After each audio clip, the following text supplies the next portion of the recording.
Okay, so raise your hand if you can vote. And who here can enlist in the military if you wanted to. And raise your hand if you can buy an alcoholic beverage legally.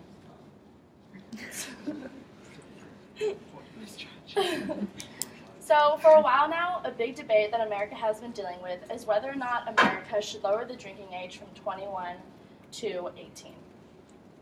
There's a lot of reasons as to why they've been thinking about doing this for a while, and I want to talk to you guys a little bit of why I think that they should lower the drinking age from 21 to 18. So according to Andrew Andre, in his article called Lowering the Drinking Age, he discusses that if an 18-year-old can choose who our potential leader is and take a bullet for our country, then they should have the right to choose whether they want to purchase an alcoholic beverage or not.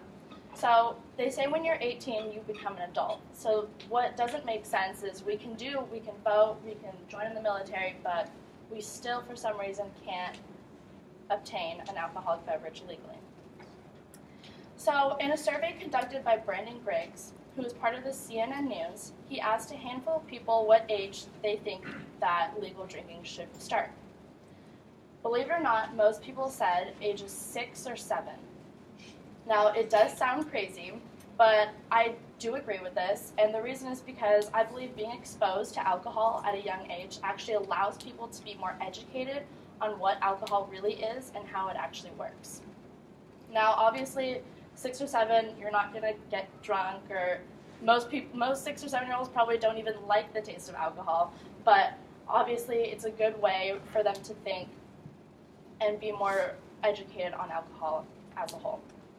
So in a recent study from the Washington Post, they stated that last year more than 30,700 Americans died from alcohol-induced causes, and every year that number goes higher and higher. The reason for most of these deaths is the lack of understanding how alcohol actually works.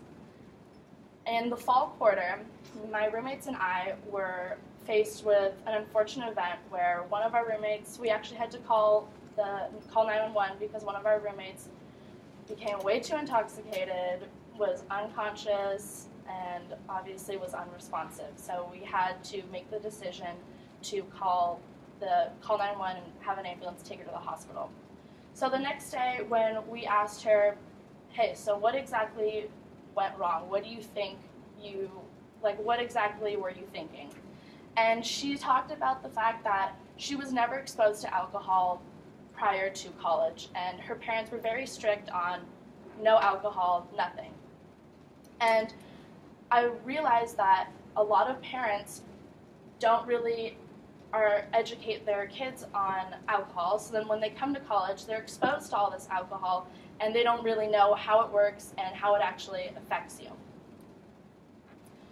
So another reason why America, I believe, should lower the drinking age is because it's said to lower sexual assaults. According to U.S. News, in an article named Time to Lower the Drinking Age, 1 in 5 women on college campuses have been sexually assaulted during their time there. And most of these sexual assaults happen because people get way too drunk and think that they can do things that they normally would never do sober.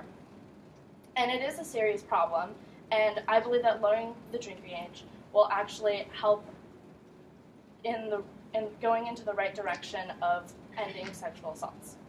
So not only do I think that it'll lower sexual assaults, but I also think it would lower binge drinking.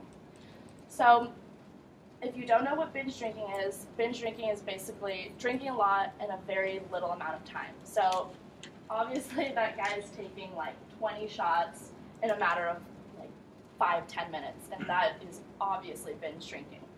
So you always want what you can't have. So say for instance, when I was 15, I really wanted my driver's license and I really wanted to drive. And then once I got my driver's license, I didn't really think it was that big of a deal. And the same goes to alcohol. If alcohol becomes more accessible to people, people wouldn't want it as much or abuse it as much as they do. So however, with every side comes an opposing side, which in this case is people who think that the legal age of drinking should be 21. These people, however, rely heavily on drunk driving statistics. It's important to consider that legal drinking age of 21 was only one component of a significant nationwide effort to reduce drunk driving. stated by Kathleen Reeves, who is part of the Generation Progress. It's more likely that the new public awareness about drunk driving is more important than the drunk driving itself. So basically what I'm saying is that drunk driving and lowering the drinking age really doesn't have any connection with each other. That being said, I'm not saying that lowering the drinking age is going to stop sexual assault altogether, because sometimes it doesn't really happen when you're drunk, but most of the time it does, unfortunately. And I'm not saying that it's going to stop binge drinking as a whole, because binge drinking is around, you'll see it all the time, and whether you like it or not. And I'm not saying that it's going to stop all alcohol-related deaths in America, because some people just can't really figure out alcohol that well. But I am saying that I think it is a very positive and beneficial change that America could definitely use to help with a lot of other issues as well.